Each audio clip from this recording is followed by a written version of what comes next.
It's NBA action on 2K Sports. Hi, everyone. This is Kevin Harlan alongside Clark Kellogg and Steve Kerr. And our good friend...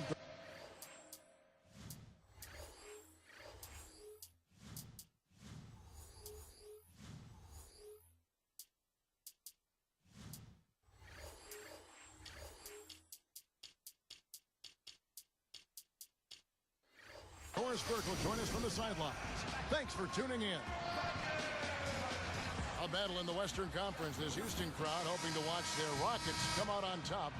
Clark, this is the first they're seeing of Sacramento. A year ago, they each gained a victory at home, but couldn't secure a win on the road.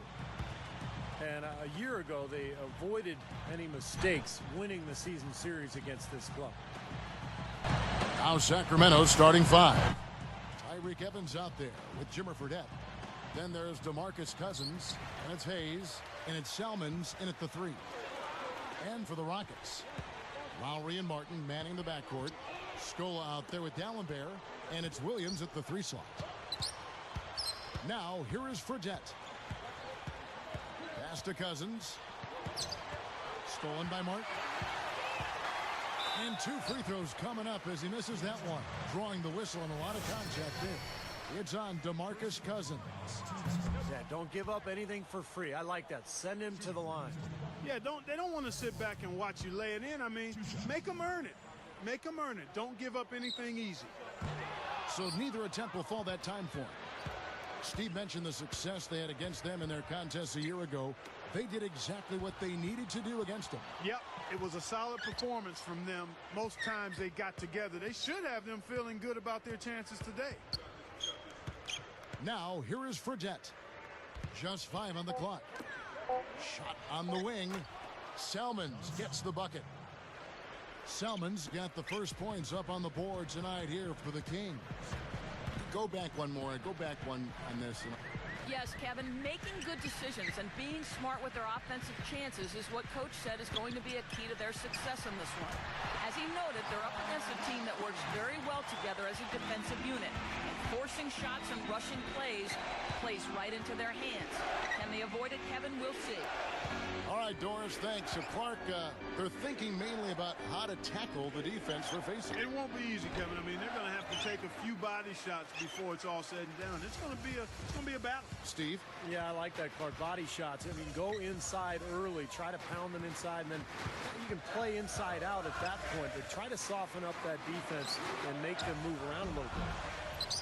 Scola, no luck. Well, he didn't quit on the play. He defended the shot, contested it, and then got back straight to the glass. Well, the Rockets just barely missed out on making the playoffs a year ago, but they were tough on their home court. They went 25-16 in Houston.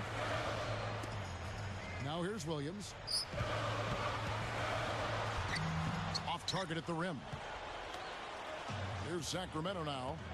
Well, Steve, talking about this Houston front office, very forward thinking. They've got some smart people in there crunching the numbers.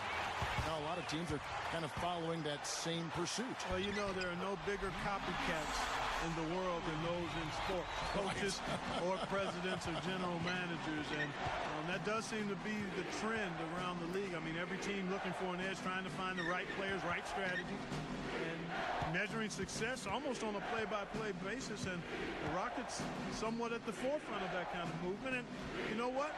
I think there's some merit to it. I don't want to go overboard with it. You still need the software, if you will. The numbers are the hardware, but the software is the people that can make some of those decisions. And if you got a good blend of both, you can be successful. That's a nice answer.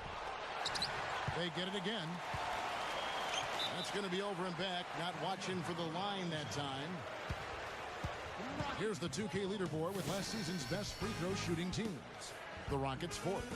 I think free throw shooting can be contagious, and it seemed like everybody last season just had the hot hand.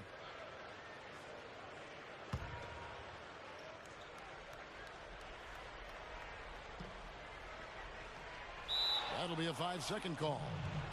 Kevin McHale getting back into the league, guys, after a stint as a broadcaster. I mean, that seems the path to go to coaching. Steve, are you headed to the sideline sometime soon?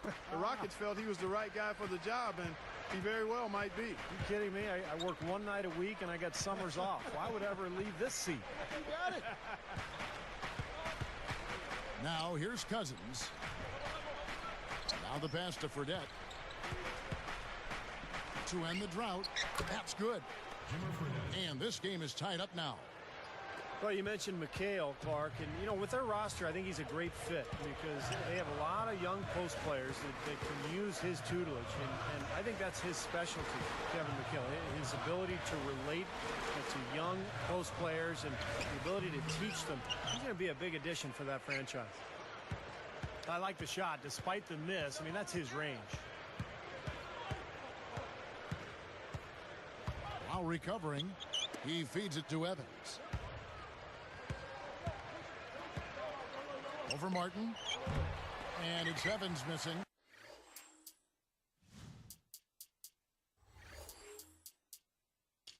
And not really the guy you want taking that shot there.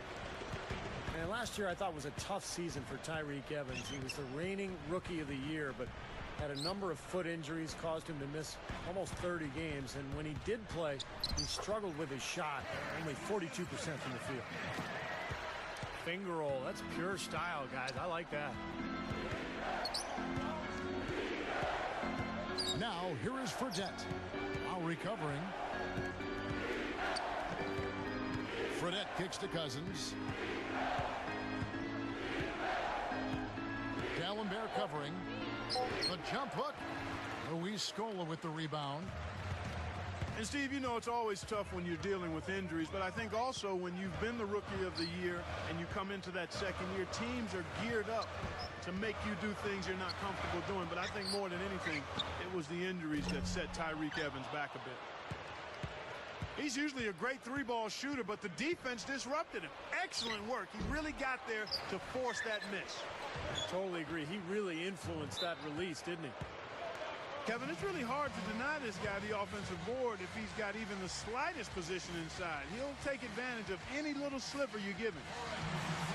And now the first timeout called here for the Rockets. You know, guys, the biggest story with the Kings actually happened in the offseason. Many thought they would move down south, but found a way to stay in Sacramento, at least temporarily.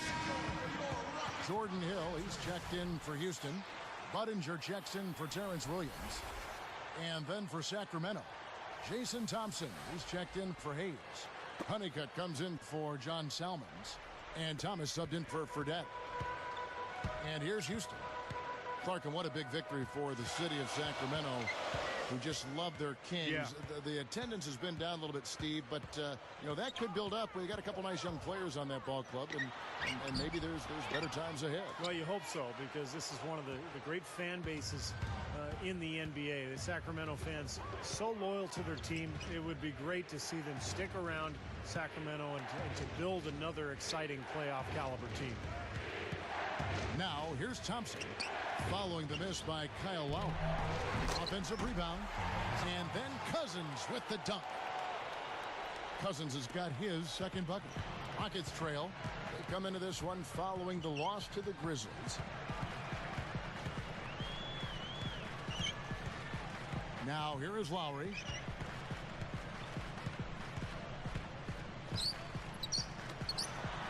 Three-pointer, Martin. Another miss by Houston. They're in attack mode early, guys, really cleaning up the glass. Well, it's +5 in rebounding here in the first quarter. I mean, in a four-quarter game, if that margin continues, that's +20 rebound.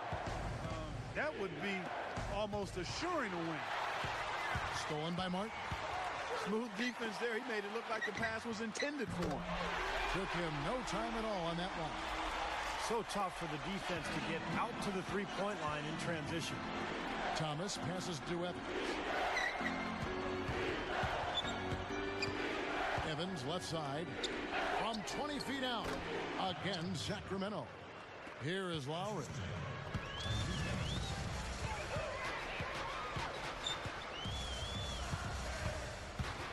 He's guarded by Thomas. Fires from 14, and the jumper is on the mark. Budinger's got his first basket of the night. Lowry against Thomas.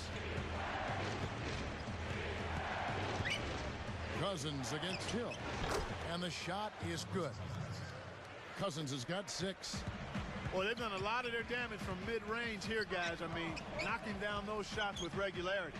Yeah, how about 8 of their last 10 points, guys, coming off that mid-range area jump shot. So it shows you don't have to be at the rim to score. Here's Thomas. 1:22 left to play in the first quarter.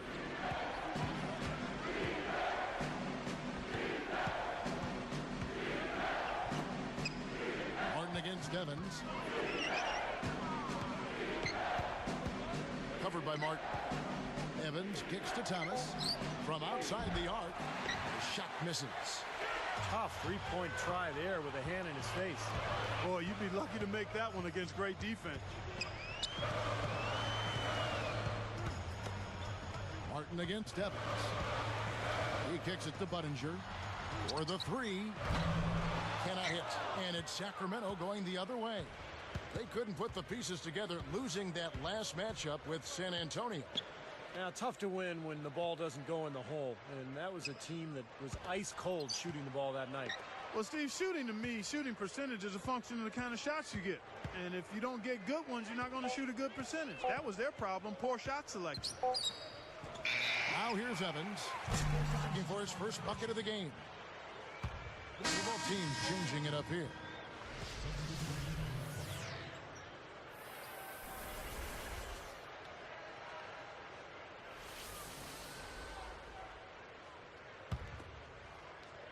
Here's Lowry. He's guarded by Thomas. Scola, a screen on Thomas. Lowry dishes to Scola. One of the oldest plays in basketball made that dunk possible. That's right. A terrific screen right there, Steve. Allowed him to lose his man and rock it to the rim. Well, don't you love to see players working together in that fundamental play? Fun to watch. So at the end of one quarter of play, still a close game. Rockets on top, up 3. Pretty good start defensively. This club forced some mistakes and took advantage, and that's how they've built this lead. And they've built the lead because not only have they forced turnovers, but they've taken care of the ball themselves. So that's a winning combination. And we'll see you in just a moment.